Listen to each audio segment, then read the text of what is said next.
Hi there.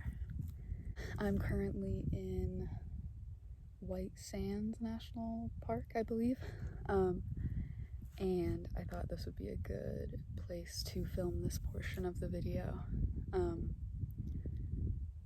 It's so quiet here, but I wanted to make this video because when I was starting out building the van, I couldn't find a video like this.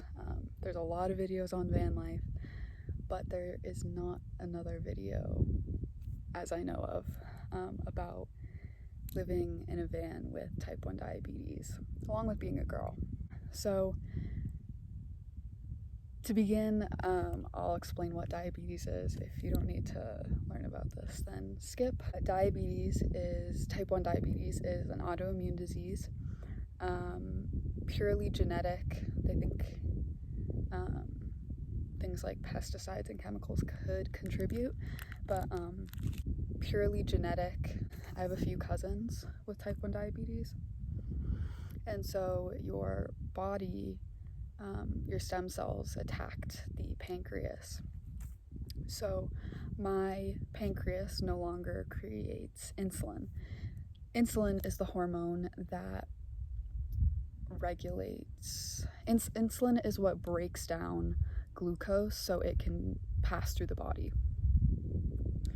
So since I don't create insulin, I have to inject it manually. I wear an insulin pump. It's on my stomach right now. And we also have to regulate our blood sugar because insulin controls that as well.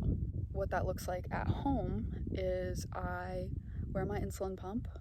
Other people give shots or pens, which is like an easier form of like drawing up the vial. It already has the insulin in, and you dial it up.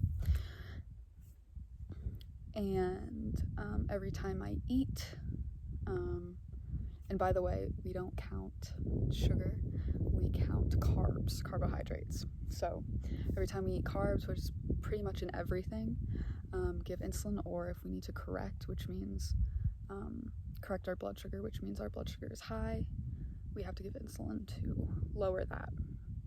And the opposite, if it's low, we need to eat something with a lot of glucose, something fast acting like candy or juice to bring it back up. Why this might be hard in a van. Insulin only lasts 30 days. It might be 28 days once you take it out of the fridge. So that's an issue. There's also a lot of medical equipment, and sometimes you can only get a certain amount of days filled. Managing blood sugar while driving, being alone, things like exercise affect your blood sugar, things like your menstrual cycle, stress, literally changes in the weather. I'm not even kidding. When it's gross and dreary outside, my blood sugar tends to be higher, which means more insulin. I have little vials that I fill my pump with every 3 days. So I have one vial in my bag, not in the fridge, that lasts me 3 or 4 weeks. And then I have the rest of my insulin. If I'm taking a 2-month trip, I pack for 4 months. So I always pack double. The rest of that insulin goes into my fridge.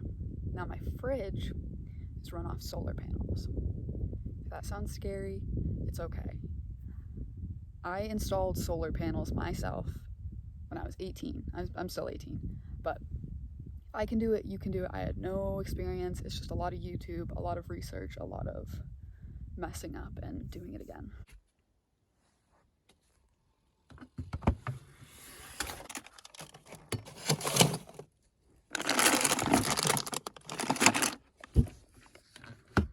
I have plenty of energy in the battery. I can run the fridge, lights, charge my phone, and I could charge a lot more if I wanted to. I always have plenty. Now, the fridge I got was between $300 and $400, and I love it. It's been great. I really haven't had any issues with it. And people say, well, what if it breaks, or what if what if it's rainy for 10 days? Well, I still get a little bit of energy when it's raining. But if something broke, I would treat the fridge like a cooler, and I would get ice and a thermometer that I can keep in there, regulate the temperature, and fix whatever's going on or head back home. I am always paying attention to hospital signs. I'm never parking somewhere super secluded. I always park somewhere where I have service or Wi-Fi. I love rest areas because there's always a ton of people coming and going. There's always bathrooms. If you're diabetic, you have to use the bathroom a lot if your blood sugar's high, because your body's trying to flush out all the glucose, so you're having to urinate a lot. So that's really important. And there's just always somebody who can provide a helping hand. Walmarts too are great. Some people don't have the best of luck with every Walmart, but so far I just park towards the back near light, behind a bush if I can, and I'm gone by 9-10 a.m. and nobody seems to give me any trouble. And that's also great, being near a Walmart, in case I need anything. I wear a sensor, so instead of having to prick my fingers, it's called a Libra Freestyle. I just take my phone, put it to it, and it tells me my blood sugar and my blood sugar over the past 8 hours, so it shows me a little graph. While I'm driving, usually I should keep my blood sugar around 110, like regularly, but when I'm driving, I like to have it a little bit higher, 140, 150. Driving high can be dangerous, but driving low is super dangerous. So if I feel low, pull over, drink juice, wait 15 minutes.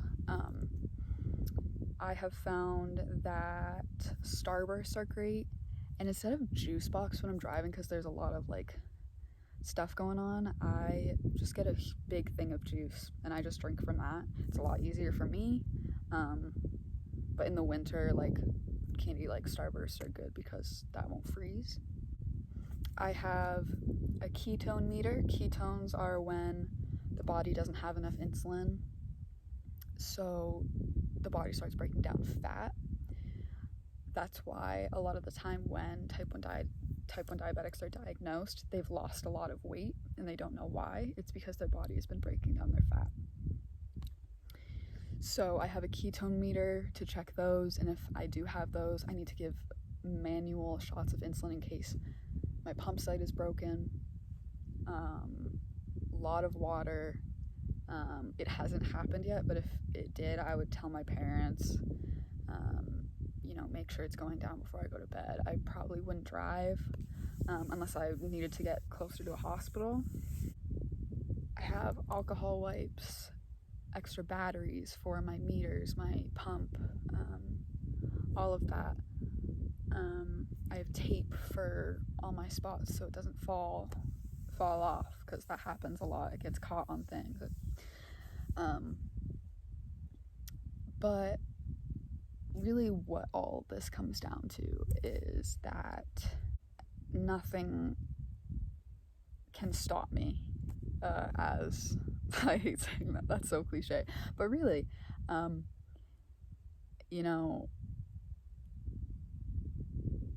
nobody thought I was going to do this, especially because I'm a girl, because I'm alone, and because I have diabetes.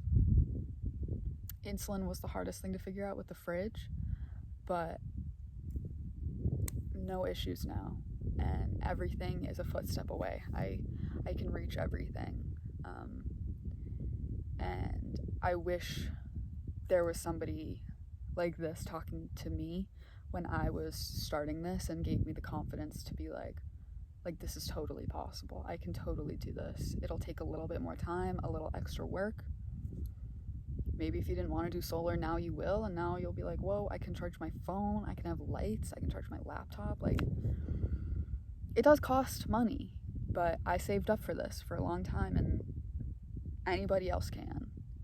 Diabetes doesn't stop you, doesn't stop me. And hey, I just got to this national park, and if you didn't know, type 1 diabetes qualifies for a disability lifetime national parks pass. So I just got that. I pulled up, I was like, I'd like to apply for a lifetime pass, and he was like, what do you mean? And I had to do the I'm disabled. I'm disabled. And he's like, oh, okay. And then all you need to do is have a letter from your doctor. I didn't even need to give him my ID or anything. He just gave it to me, and I signed it, and that was it. But yeah, really the message of this is nothing will stop me, and you shouldn't let anything stop you.